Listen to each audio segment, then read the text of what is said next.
কুৰ্মী ৰাজৰ অৱসান ঘটা। এবাৰ ভাবি চাওকচোন, মাকে শাসন কৰিলে 15 বছৰ। মোৰ আকৌ লোকেল গাৰ্জেন আছিলে যে কলেজত, ৰূপম বাইদেউ মোৰ লোকেল গাৰ্জেন আছিলে, মই তেখেতক ভাল পাওঁ। কিন্তু এটা কথা ভাবকচোন, মাকে শাসন কৰিলে 15 বছৰ, পুতেকে শাসন কৰিলে 20 বছৰ, কিমান হ'ল? 35 বছৰ। 35 বছৰত গোটেই মৰিয়নি সমষ্টিটোত এটা বস্তু দেখুৱাই দিয়কচোন যে এওঁলোকে এই 35 বছৰীয়া শাসন কালত মৰিয়নিত এই বস্তুটো এনেকে ধুনীয়াকে বদলাই দিলে। এটা ধুনীয়া অনুষ্ঠান দেখকচোন। মোক মানুহে কয় যে বিৰোধী দলৰ MLA কলে একো আনিব নোৱাৰে। মই যোৱা 5 বছৰত অসম চৰকাৰৰ দ্বিতীয়টো ডাঙৰ প্ৰজেক্ট ৰংঘৰ প্ৰকল্প 142 কোটি টকাৰে আনিলো। শিৱসাগৰ টাউনৰ খোৱাপানী যোগানৰ কাৰণে 70 কোটি টকাৰ অমৃত প্ৰজেক্ট আনিলো।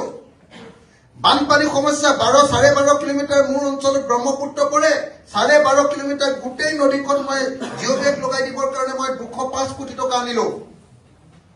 শিৱসাগৰ পুৰণি জিলা ডিষ্ট্ৰিক্ট ষ্টেডিয়াম নাছিলে, মই ডিষ্ট্ৰিক্ট ষ্টেডিয়াম বনাই শেষ কৰি দিলো। আমাৰ চাৰ্কিট হাউচটো ভগা চিগা আছিলে, সেইটো নতুনকে বনালো। টাই মিউজিয়াম বনালো, আপোনাৰ যমুনা চাফা কৰালো। এটাকে কৈ গলেও মই স্পেচিয়েল প্ৰজেক্ট হিচাপে 10ৰ পৰা 15টা 5 বছৰৰ ভিতৰতে আনিবলৈ সক্ষম হলো। 10ৰ পৰা 15টা স্পেচিয়েল প্ৰজেক্ট আনিছো। সৰু সুৰা প্ৰজেক্ট নহয়, কেইবাশ কোটি টকা, মই 1200 কোটি মান টকা চৰকাৰৰ পৰা আনিবলৈ সক্ষম হৈছো।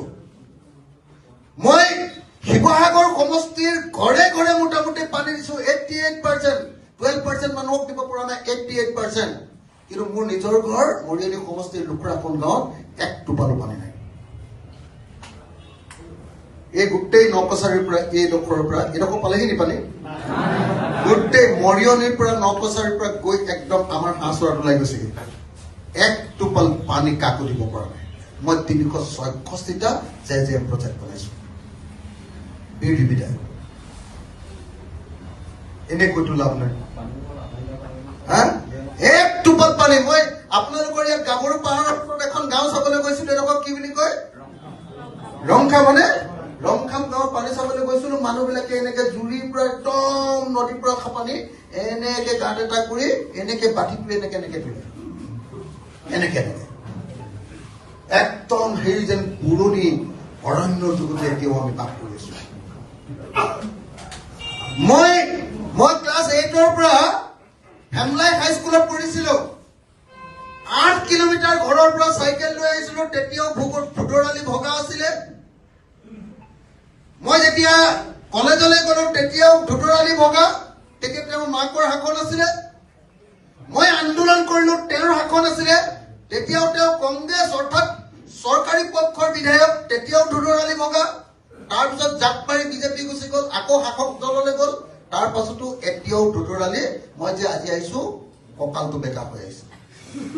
আমগুৰিৰ পৰা যে মই আহিছো, ভোটৰালিটোত আহিবই নোৱাৰি। কি কাম কৰিলে আপোনালোকে কওকচোন? ৰূপজ্যোতি কুৰ্মীয়ে এজন বিধায়কৰ কাম কি অকল তুলনি বিয়া কোৱা নেকি? কওকচোন আপোনালোকে। অকল এজন বিধায়কৰ কামটো অকল তুলনি বিয়া কোৱা আৰু লাংখান কথাত উৰুলি দিয়া, য'তে ত'তে উৰুলি দি ফিক্স লাগি কৰা নেকি এজন বিধায়কৰ কাম? নিজে কওকচোন।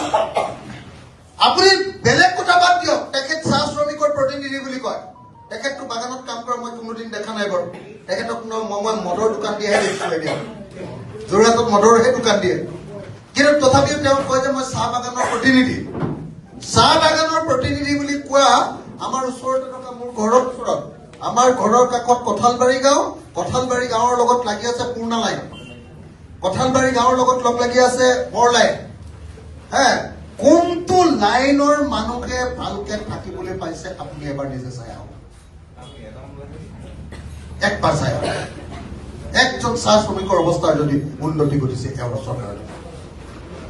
অকল খালি ফাটলামি কথা, অকল খালি 2 নম্বৰী কথা, অকল খালি বেয়া চিন্তা, অকল খালি লোকক তাচ্ছিল্য কৰা। তাৰ বাহিৰে এই মানে আপোনাৰ কি কয় ৰূপজ্যোতি কুৰ্মী বোলা মানুহজনৰ মই কোনো কামেই নেদেখিলো। আপোনালোকে নিশ্চয় এটা কথা জানে, মই 3টা কথা কলো দেই, 2টা কথা কলো এতিয়ালৈকে। 1 নম্বৰ, এজন বিধায়কে স্পেচিয়েল প্ৰজেক্ট আনিব পাৰিব লাগে, তেতিয়াহে তেওঁ আচল বিধায়ক। মই ৰূপজ্যোতি কৰ্মী এটাও স্পেচিয়েল প্ৰজেক্ট দেখা নাই। মই কলো যে মোৰ সমষ্টিত কিন্তু মই 10ৰ পৰা 15টা স্পেচিয়েল প্ৰজেক্ট নিম, যিটো বেলেগ সমষ্টিত নাই।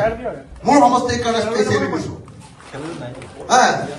2 নম্বৰ, আপোনালোকে মেইন যিটো বস্তু যে এজন বিধায়কৰ আচল কাম কি বাৰু? মানুহবিলাকে ভাবে যে বিধায়ক হোৱাটো তেনে সহজ। পৃথিৱীৰ আটাইতকৈ টান কামটোৰ বিধায়ক হোৱাটো। কেলে জানেনে? এজন বিধায়কৰ আচল কামটো হ'ল বিধান। বিধায়ক মানে হ'ল বিধান ৰচনা কৰা মানুহ। ইংৰাজীত লেজিছলেটৰ বুলি কয়। লেজিছলেটৰ মানে ইংৰাজী অসমীয়াত তাক কয় আইন সভা।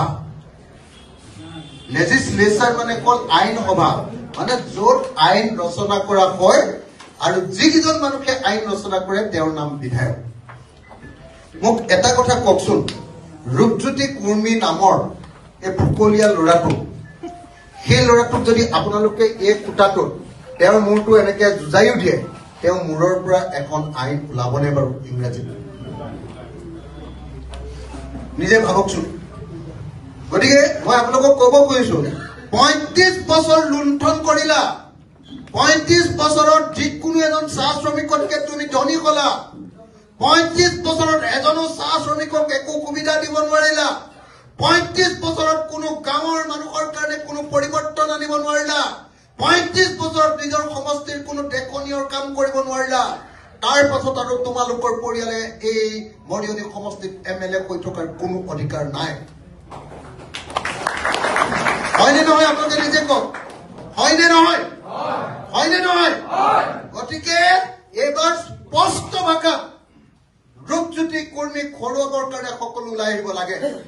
মই মৰিয়নি সমষ্টিৰ ভোটাৰ, মই মৰিয়নি সমষ্টিৰ বাসিন্দা, মই মৰিয়নি সমষ্টিৰ লুকুৰাখন গাঁৱৰ চেলেংঘাট লুকুৰাখন গাঁৱৰ মই সন্তান, আৰু মই চেলেংঘাট লুকুৰাখন গাঁৱৰ এজন সন্তান হিচাপে, এই সমষ্টিৰ ভোটাৰ হিচাপে, এই সমষ্টিৰ মানুহ হিচাপে মই প্ৰত্যেকজন মৰিয়নিৰ মানুহক জাতি, ধৰ্ম, বৰ্ণ, ভাষা নিৰ্বিশেষে অনুৰোধ জনাইছো যে এই কুৰ্মী ৰাজৰ অৱসান নঘটালে আমাৰ মৰিয়নি সমষ্টিৰ কোনো নিস্তাৰ নাই।